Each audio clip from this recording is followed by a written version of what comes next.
Welcome, everyone. My name is Charlie Arrowood. I use they, them pronouns. I'm a non-binary attorney in trans advocacy world and also the parent of two kids, 6 and 7 years old. The older one just recently informed us that they're non-binary. So I am really looking forward to hearing what these more experienced parents of trans children have to say. And I finally understand why my mom said it's different when it's your child when I came out. So this is Calling All Families, How to Support Trans Young People. It's hosted by the Transgender Legal Defense and Education Fund, or TLDEF. And for folks who have just joined, please check out the chat box and click the sign-in link. A few technical notes. This is a live Zoom webinar. It's also being recorded. The chat is closed to audience members, but you can submit questions and comments and requests for assistance via the Q&A function in Zoom. Please note that we will not be able to answer every submitted question during the program, but we will be integrating them into tonight's discussion as we're able. And a live transcript is available. You can hear my children now.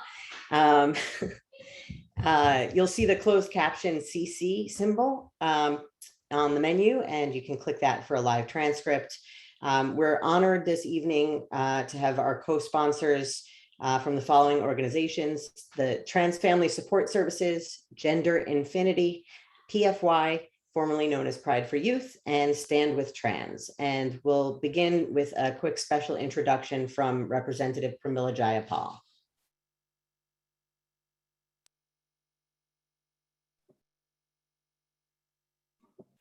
I'm Congresswoman Pramila Jayapal, and I'm proud to represent Washington's 7th Congressional District in the House of Representatives, where I also serve as the co-chair of the Transgender Equality Task Force. As the proud parent of an incredible transgender child, I know just how beautiful it is when people are able to live freely as themselves and free from discrimination. That's why I fought so hard to once again pass the Equality Act through the House of Representatives to ensure that all LGBTQ+ individuals are able to be their genuine selves and have full civil rights. And it's why I'm pushing to end the filibuster so that the Equality Act can be passed in the Senate and sent to President Biden's desk to be signed into law. Because no one should have to hide who they are to be employed or to be housed. This battle is personal for me, and I will never stop fighting for our trans loved ones.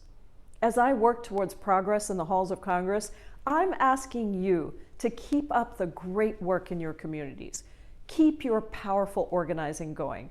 Keep being a bold champion for every LGBTQ person across this country.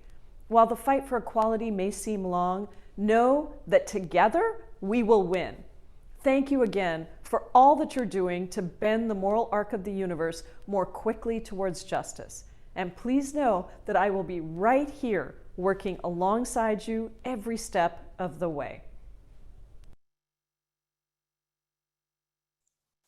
Thank you.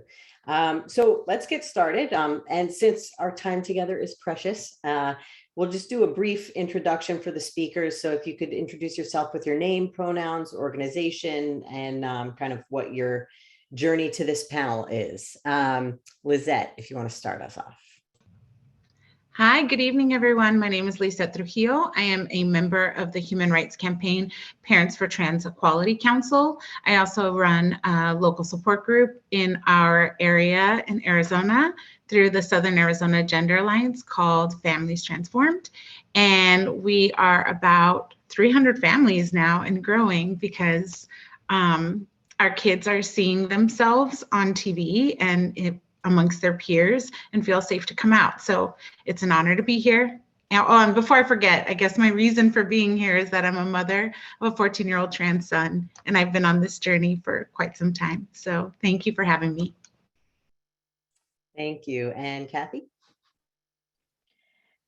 Hello, everybody. It's such an honor to be here. My name is Kathie Moehlig. She, her are my pronouns. I am the founder and executive director of TransFamily Support Services. We service trans individuals and their families all across the country. To date, we have worked with over 2,200 trans individuals and families. We also have a chapter in Huntsville, Alabama. So doing the fight in the hard places as well. I also am the parent of a trans youth. My son started his transition when he was 11 years old, a decade ago. And so the world looked very different back then than it does now. I have the privilege of getting to see how far we've already come, and then the painstaking work of how far we still have to go. Thank you. And Ted. Hi, everyone. It's an honor to be here tonight. My name is Ted Kobus. My pronouns are he, him. I am a lawyer at the law firm of BakerHostetler, which is a large am law firm. I was the leader for deploying a pronoun policy at our law firm this year. If you had told me 2 years ago that I would be sitting on this panel talking about trans issues, I would have been a little bit curious because I wouldn't understand why I would be here. My youngest daughter came out as trans in January of 2020. And she was 15 years old and is now 17 years old. And it's been an amazing journey. Thank you. And the bios are in the chat for our panelists. And if you sign up with the sign-in link, we'll also be sending out their information via email. All right, so let's get rolling. So just to start, kind of how has having a trans child informed or shifted your perspective on the experiences of marginalized communities and inequitable systems? How has it kind of made you rethink things? If anyone wants to jump in first. I can jump in because sitting here as a white cisgender male that's very privileged, it was, I think, eye-opening and transformational for me in a way that I really never expected. I remember when my daughter came out and we got connected to a support group and they gave us a questionnaire, and one of the things that they asked was, "Are you excited that your child is trans?" And I thought, wow, that seems like a very strange question. I don't know how I could go into this being super excited. It seems like a very daunting journey. And now I look back, we're just 2 years in, and it really has changed the way that I view the world. It changed the way that I view a lot of issues. And a story that she shared with me once really helped me to sort of see my way. She said to me, "Dad, when I walk down the street, people look at me and I feel very uncomfortable how they judge me." And in my head, I thought, I don't think they do look at you. But I understood that's how she felt. That was a valid feeling. And so then all of a sudden, I started to understand, just because I may not have these feelings, she has those feelings and she's telling me the truth. And that means that people who tell me that when they go into a restaurant and a waiter may not want to, or waitress may not want to serve them because of their skin color or ethnicity, because they're afraid the tip is going to be bad, I can appreciate that now. Going and following into a store thinking that you're going to shoplift because of the color of your skin or your ethnicity I sort of see that. I see that now. I never really appreciated it as much. So that has really opened my eyes to understand that her journey is much different than my journey, and the way that she perceives the world is much different than my own experience. I apologize for my barking dogs, but Kathie or Lizette, do you want to chime in? I'll go ahead. We'll let Lizette have that final wrap up of this that will be powerful, I'm sure. For our family, my son has a disability. And so, I have his whole life been fighting in that realm as an advocate. I have, decades of that going on. And always was, from high school on, some kind of an advocate for someone, but before my son, it was very much, I was just, the ally on the other side, whether it was my gay friends or my Native American friends or whatever. And then, having a child with a disability certainly opens your eyes, as Ted was talking about, how the world, views them differently. And then having that intersectionality now, I share a simple little story with folks that, when my son's first started showing distress around his gender, he was like 8 years old, 9 years old. And we were already seeing mental health providers and medical providers. And I would say, I think there's a gender issue here. And again, this was a decade ago. And their response was, no, remember, he has a disability. His brain works differently. He's confused. And because that response was coming from multiple professionals, we nearly lost my son because nobody was recognizing what was really going on for him. And so that then amplified that piece that Ted just talked about of, that's not my experience, but I have to be aware of the experience of all the people around me that are in this marginalized community. Thank you. Lizette? Well, I will say that as a Latinx mother, but more specifically, first generation Mexican American, when our son began social transition in 2015, it was at the height of the election year coming. And it was at the height of Build the Wall, and Mexicans are blah, blah, blah. And so it was a very painful time to recognize the fact that there was still a lot of bias against Mexican people. And my husband was a resident waiting to be naturalized. So we were in a multi-status home. And then having our son come out, it was an exhausting and scary time to think about what that meant for us as a family. And obviously there are bits of it that have changed how we navigate and move forward when it comes to like legal name changes and things like that. And so all I can say is, for all the BIPOC parents out there, it's exhausting in so many different ways to live at this intersection of race and gender and all the other parts of our identities that come into play. And to recognize that systems necessarily, I like to say that, we think that we are moving forward and progressing, and then you recognize that a system can still hold another generation back if their identity conflicts with where policy is. And so, it's just another piece of our lived experience that adds another layer of exhaustion and oppression, and for me, pushed me towards advocacy. Thank you. So obviously we're all concerned and anxious about our children's safety, but as the parent of a trans child, what areas of life do you think that passage of the Equality Act would be most impactful in?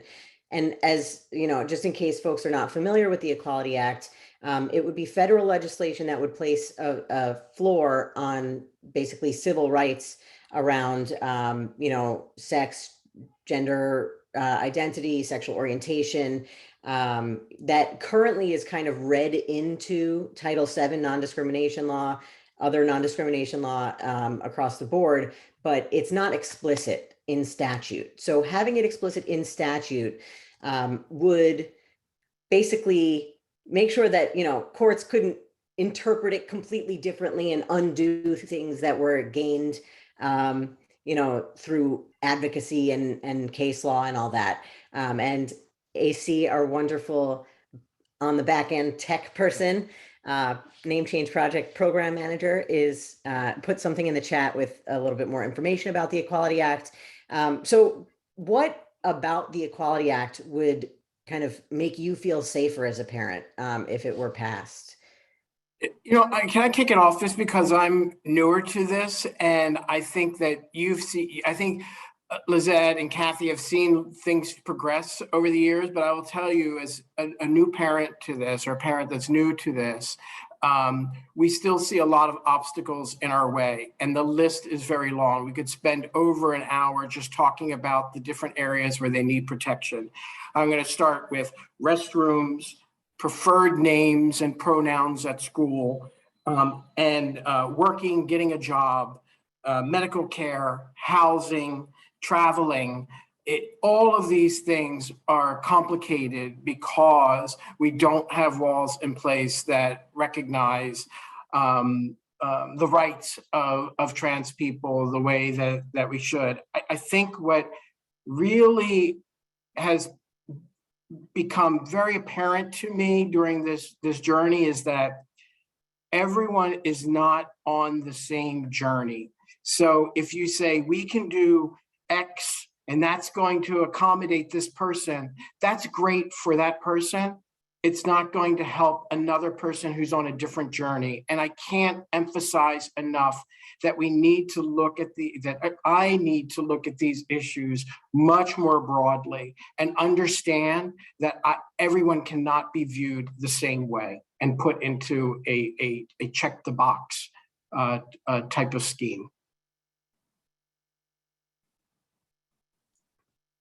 Kathie, Lizette? So, I come at this from a couple of different angles. One of, working with families across the country, I get to see the inequality. I happen to reside in California, and working with my families here, constantly point out the privilege in which we live. Right. But that only goes so far. When my son was in high school, he was a competitive gymnast, and he had in his brain when he started that he was going to go to the University of Oklahoma because they had launched the most male gymnasts into the Olympics of any other university. And I was like, over my dead body, am I letting my gay trans son with a disability live in Oklahoma, right? I have a daughter who is also part of the LGBTQ community. And, when she and her same-sex partner are out and about, they're just aware, even in Southern California, of the cities that they can't sit on the same side of a booth when they go out to eat in certain places, right? We are definitely in a privilege. We can go to Disneyland and they can hug and kiss and nobody's going to say anything. But, we don't think about when you do that in an airport as you're saying goodbye to someone in a state that maybe isn't as friendly, and how that the Equality Act will trickle down from, yes, this is the law, to help really start to change the culture so that we don't have to worry about, my kid who's flying to Tennessee or somewhere else not being safe in an airport, walking hand in hand with their partner, or my son having the opportunity to get out of, hella expensive California and live somewhere else because it might not be safe for him somewhere else. Right. And Kathie, we live in New York City, right? So it's another area, and we still encounter issues with name changes and uses of pronouns, right? And so that really resonates with me because it's not, even in a progressive city and in a progressive state, there's still a lot of obstacles. And then the fear of leaving. My child, if you asked her right now, she would tell you, I'm never leaving New York City. The thought of leaving the city is very, very scary to her.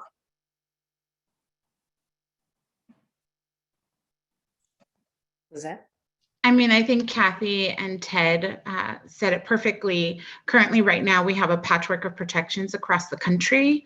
In Arizona, up until Bostock, we only had 5 municipalities that had non-discrimination ordinances. So even in my own state, if my kid traveled 30 minutes out of our metro city area, he was now unprotected. And so the Equality Act would just allow marginalized communities to finally have the protections that they deserve when it comes to policy and when it comes to being able to have housing, go to college safely, and even access medical care. I mean, discrimination in, the medical world is awful. I recently had a dear friend of mine have an awful experience in the emergency room, right? And we don't want that for any of our trans loved ones. They deserve the dignity and respect that anyone else would have. And so the Equality Act would allow for that. And we all should be shooting for that, because let's face it, we've never really lived in a country that had equality, like true equality across the board for all people. So we're working backwards. And we don't know what that looks like, but I'm hoping that if the Equality Act gets passed, it will be a better tomorrow for our LGBTQIA loved ones, and hopefully for BIPOC communities as well. That is true. How would establishing a floor at the federal level kind of help you deal with some of the negative policy decisions that are happening at the state level? Kind of take the onus off of people to be on the defensive. I know, Lizette, in Arizona, you might have a little more to say on this than those of us in less conservative states, but anyone chime in if you'd like. Just, and maybe for the New York and California folks, kind of how would this be helpful from an enforcement perspective to enforce non-discrimination law? If you don't have to focus on some of the basic stuff, how can we make more progress on top of just the floor? I'm going to get this quote wrong. And I'm embarrassed too, but Martin Luther King was very clear when he was pushing for the civil rights movement and pushing for the rights of Black people in our country, that we would never end bias and racism, but we could enact policy that would protect people. And that holds true today. When I think about my son as a transgender person, I think about how his freedom is interlocked with that of the Black community, the BIPOC community, right? It's all interlocked in itself. And so until we start seeing equality for all people, we will not see it for our trans youth. And that's the one thing that when I'm working with families and talking with families, I talk about marginalization being systemic and how it's all tethered together, right? And so if you can create base policy that would protect people, that would give people the opportunity to access the basic things that their other community members get to access, then you can start pushing towards and actually reaching some level of equality amongst all people. I want to talk about the healthcare piece that Lizette had made comment of. This is a big part of the work that TransFamily Support Services does. So we work with people all over the country, and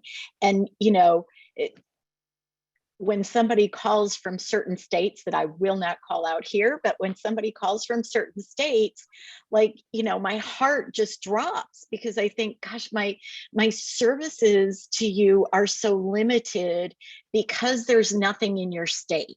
In states like New York and Vermont and California and many others, there's at least some protections that trans people have against that healthcare discrimination.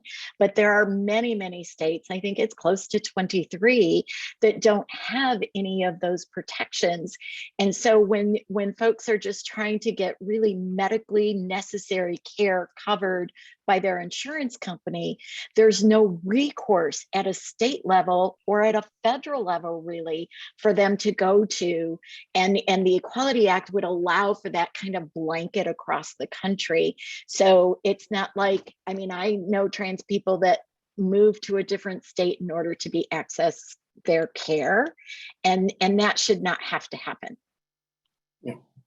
As a lawyer, I think about what legislation can do and the enforcement rights that either on the local level or federal level that may occur. But when it comes down to it, what it really is about is visibility and education, right? So when you have the first US president to recognize trans people, that's a big deal. My child just wants to be seen for who she is. And having legislation in place will help with that, not just because of enforcement, but the education that comes along with that. And it builds understanding, empathy, and tolerance. And quite frankly, sometimes that's what we just need, a little bit of tolerance. And so that's why I look at this as being so important for my child and my family, because I think that it will change the way that people think. Yeah, I also just want to lift up that, you know, for trans kids and even trans adults who are, you know, not white, they may be disabled. There are so many different intersectional, marginalizations that can happen. And so having something that kind of takes the weight off, at least minimally on this front, really can make things much easier. And even in New York, we have extremely strong protections, but one, you have to know they exist. You have to know how to use them. And, it doesn't stop the harm from happening. It just means that you have recourse after it has happened. Because, if someone's going to discriminate against you in housing because you're trans, they're going to do it whether it's illegal or not. And so, I talk about this all the time with, sorry, my dog is scratching the door. I talk about this all the time in the name change context, because people ask me, well, I'm applying for a job and I use, my common law name, the name that I go by, but I haven't gotten a legal name change yet through the courts. And people say, how do I fill out a background check form? And I say, well, I can't, as an attorney, I can't tell you not to tell the truth on that form, but I'll say it's your personal decision.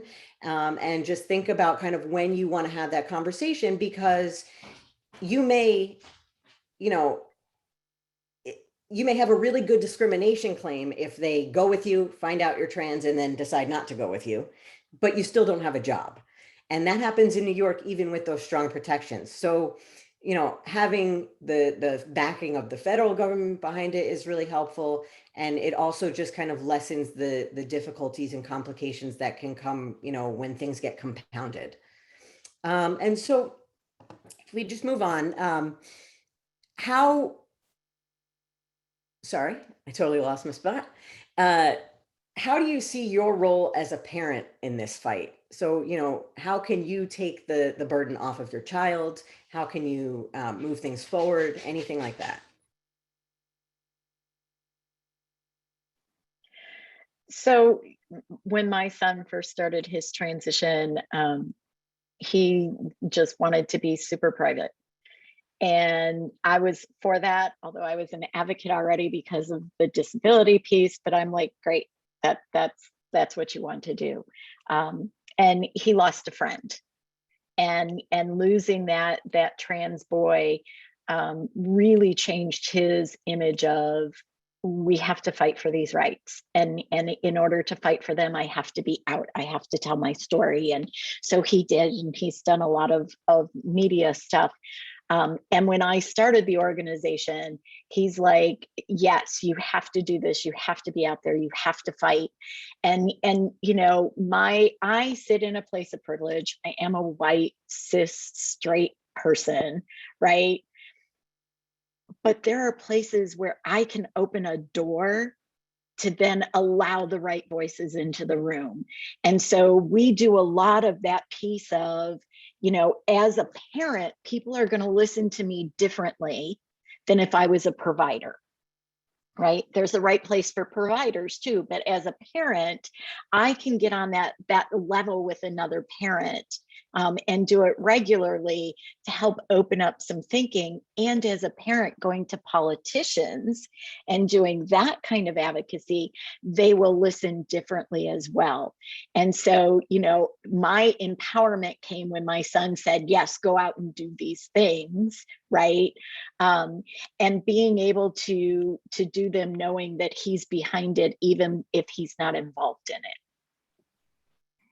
Kathie, I mean, that resonates with me so well, because, when she came out, I had a choice. I could sit back and quietly support her, or I could be more of an advocate, which was a little bit more of an uncomfortable position for me because I advocate for my clients, but I'm not used to advocating on personal issues, right? So I looked at myself as being in a couple positions. One, I do hold a high position at my law firm, and I knew that I had an opportunity to change a large law firm and to push forward the pronoun policy, which also helped to educate those around me. And what I found during this was people weren't really, it wasn't that they were against transgender people, they didn't really understand it. And when I was able to tell them my story, they were able to look at me and say, wow, if Ted Kobus is telling me this is real.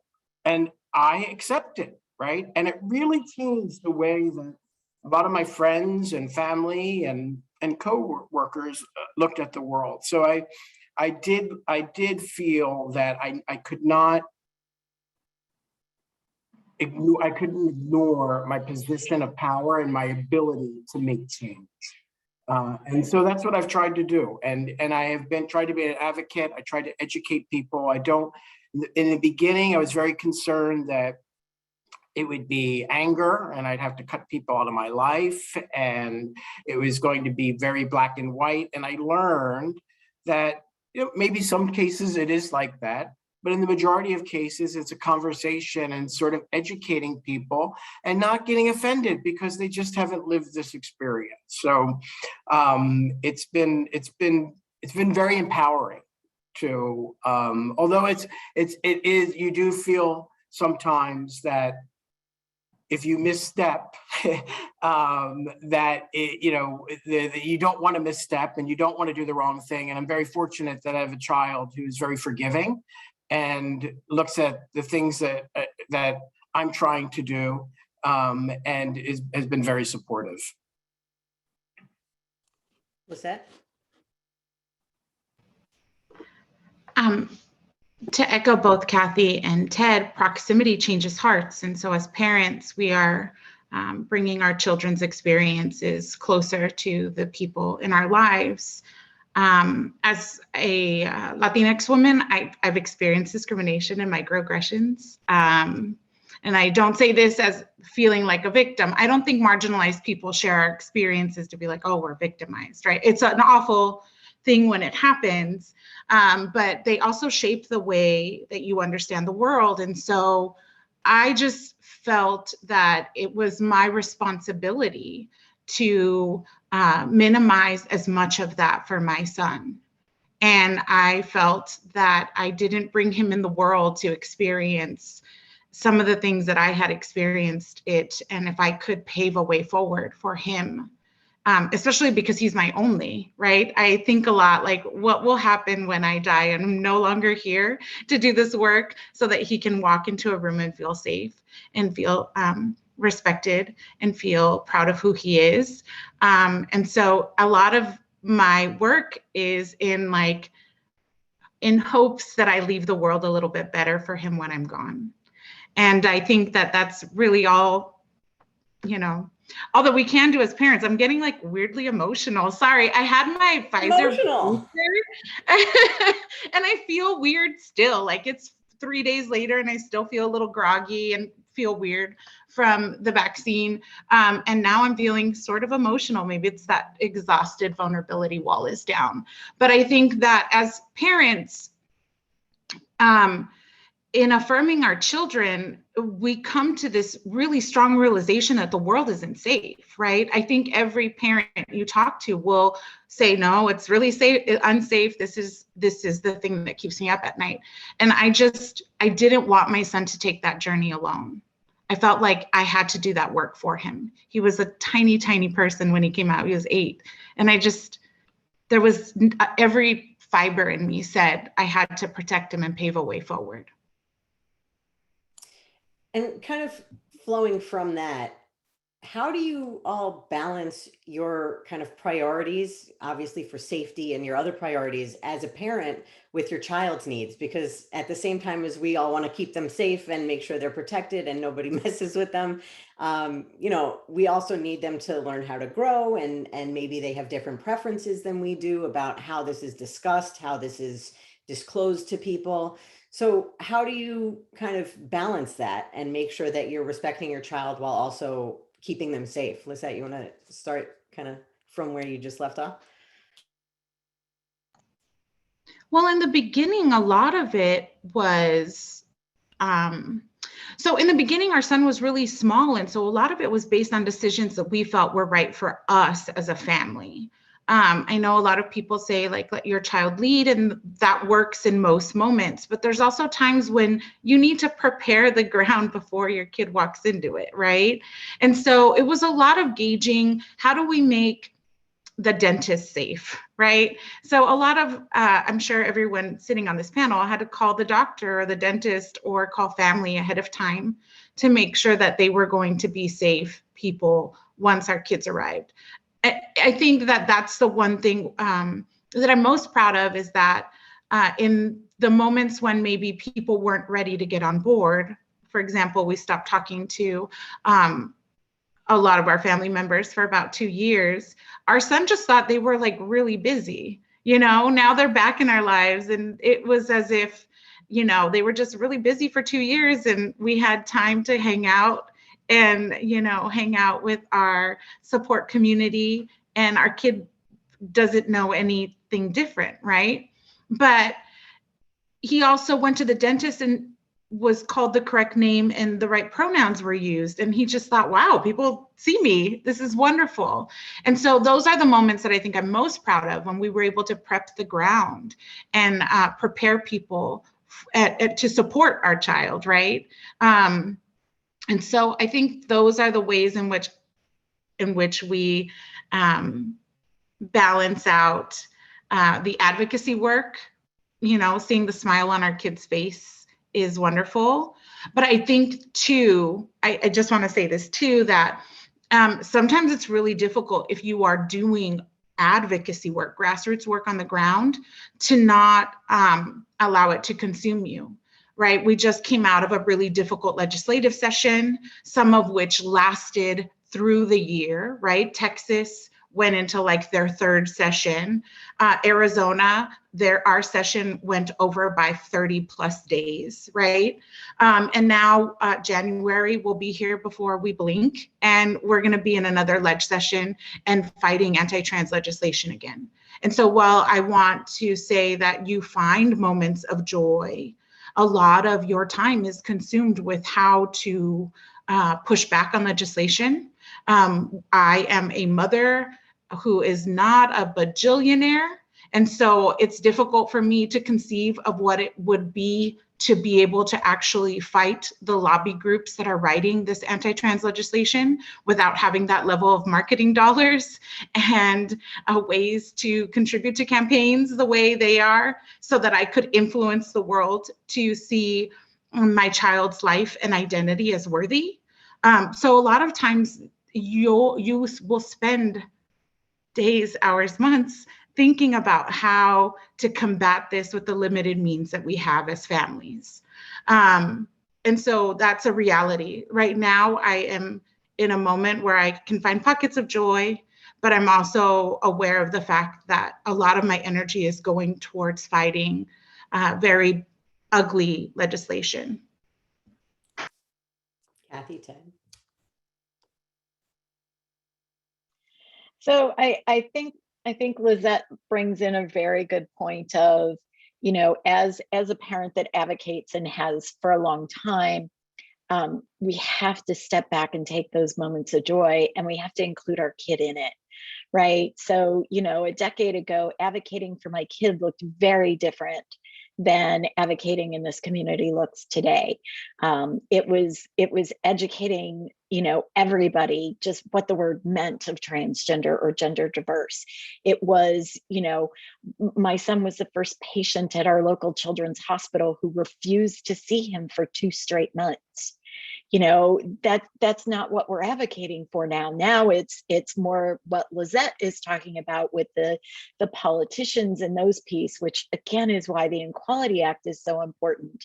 And as a family, all through this trajectory for us has been very open conversations with my son and my husband and my daughter of, my son was the subject of a documentary. And when they asked, we had a family meeting and really talked about what that was going to look like. And, my daughter had the option to be in it or not in it, and what do we do with the pushback that we certainly got, and being able to, navigate that without it having to spill over to your kid, which is, for us as a family, we balanced that and kept as much as we could from him, but we also celebrated him in every way we possibly could.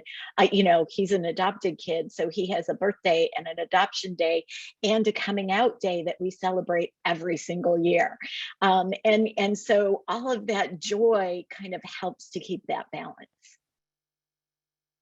Thank you. Ted? You're muted. Sorry. All of this, that's the line of 2020 and 2021, you're muted. All this resonates with me, I'd say, because my child came out when she was 15 and is now 17, we probably take the lead from her on safety and her guidance on that, and we'll rely on her. And if she tells us that she doesn't feel comfortable, then we'll talk about it. I will tell you, the coming out right before the pandemic was an interesting time, because in the beginning, when we got into lockdown, it enabled our family to have a really direct dialogue about everything. And so for a while, we had very direct, intense conversations that we probably wouldn't have had if we had not been in lockdown. And it was really good. I think it established some trust between family members, and it enabled us to talk about topics that we didn't feel comfortable talking about. I mean, that was what we really learned, is that being uncomfortable is okay. It really helped us to learn about each other's perspectives. So I think that has helped a lot. I'm not going to say that when we're away or somewhere and she wants to use the restroom, I don't hold my breath, right? I still hold my breath, and I don't make a big scene and say, oh my gosh, I'm so frightened for you as you go in there. But I'm holding my breath, hoping that there's not going to be an encounter that we're going to have to deal with, because I know that it's going to escalate very quickly from my perspective. So she will, and she'll use the restroom when she feels comfortable, and so I do give her deference in making those decisions. But like everyone else here, we do call ahead. We call ahead to certain doctors. We call ahead. Remember in the beginning, calling ahead and saying to my parents, she's going to have makeup on when you come in, and she's going to have be presenting as female, and it's okay, because you want them to come in and you want their interaction to be like it always has been, and comfortable and not awkward. And it's so you don't feel guilty about doing those things. It just helps move the process along. But I think that the more that people understand these issues and the more protections we have in place, I think those conversations will have to be less frequent, and we won't have that awkwardness that we necessarily have even today. So I think, when I talk about some of the things that I do, and I participated in TLDEF's Pride and Joy, I asked my daughter if she was okay with me participating in that. If I do a social media post, when we went through the name change, which TLDEF helped as a lawyer, I struggled with the name change. This is not my area of law. And as familiar as I am with courts, I needed assistance. And so when we went through that process and I filed the papers on my daughter's behalf, I was very proud of her and us. And I did a post on LinkedIn, and I had her read the post and make sure that she was comfortable with it. And and sometimes she'll correct me and give me suggestions, and I think that's great. I think it brings us all together as a family, but we are very respectful of her wishes and what she wants to share and what she does not want to share, because it's her journey, and she's giving us permission to share parts of that journey to help others.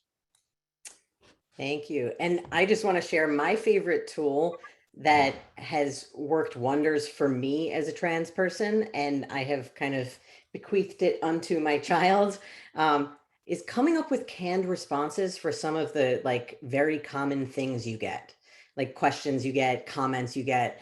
Just having that prepared in the event it happens in public or, you know, in an interpersonal interaction is incredibly helpful, because then you just click into what you know is the answer. And you're not like, oh my God, this person said something awful to me, anything like that. You know, if anyone gives my kid a hard time at school, you know, someone says, well, why are you wearing earrings? Boys don't wear earrings. And they said, well, one, I'm not a boy. Two, there's no such thing as boy things and girl things. And three, I wear earrings. So whatever, like, you don't have to.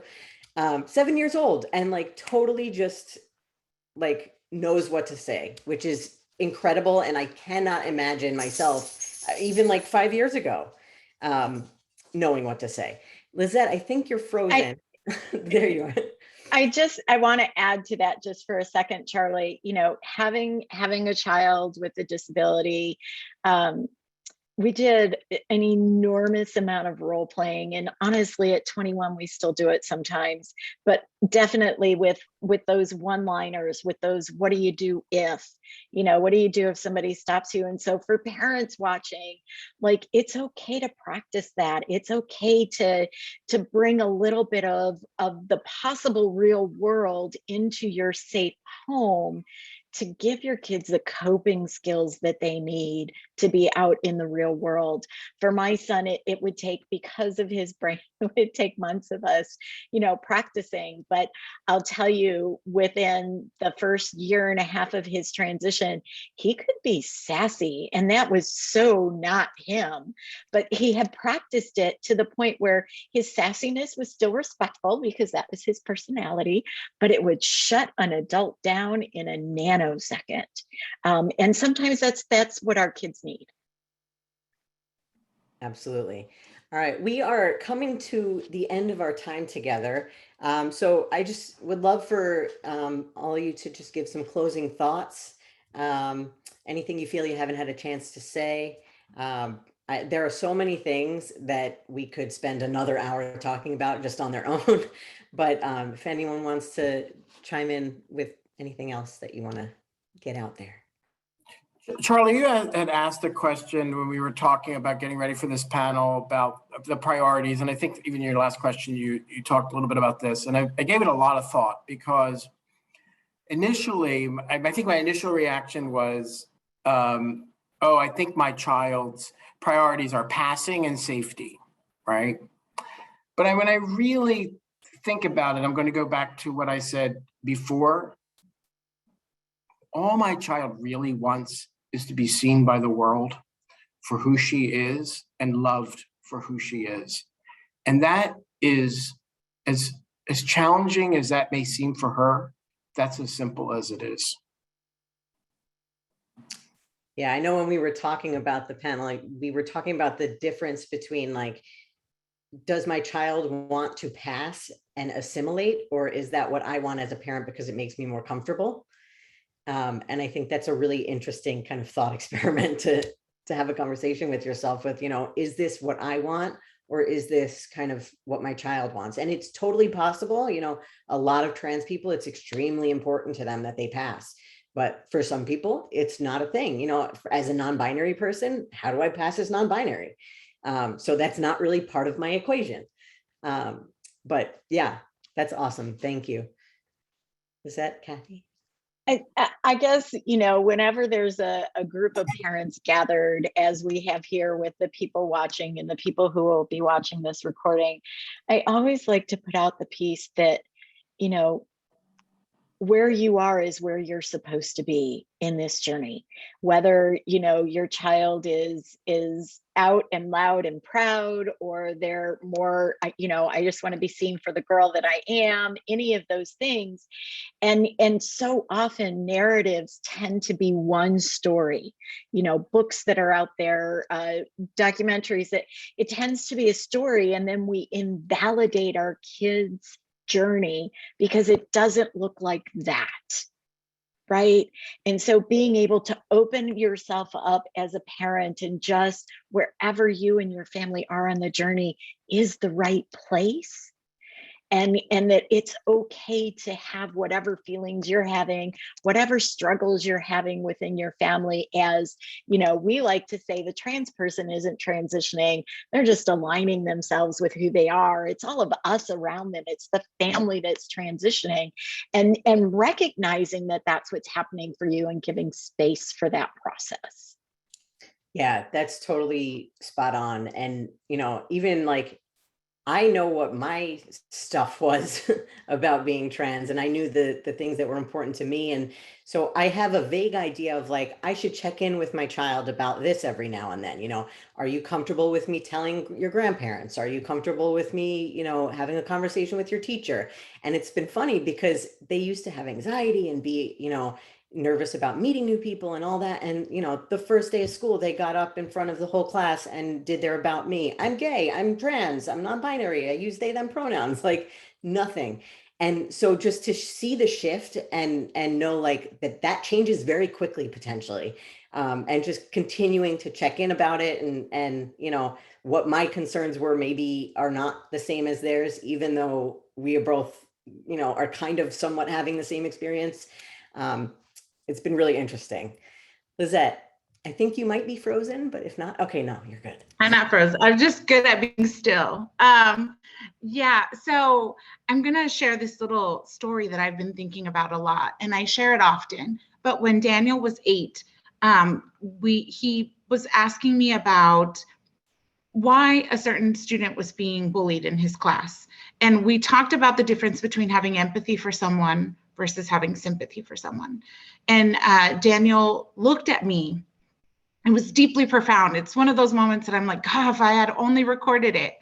But he looked at me and he said, Mom, I think God made me this way on purpose so that I could be empathy and teach empathy.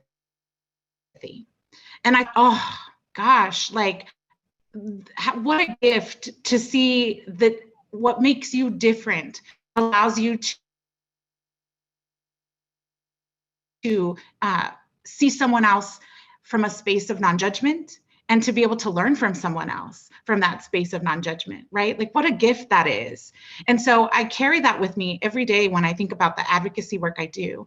I think about what a gift that has been for me to look at my son, actually get to know him.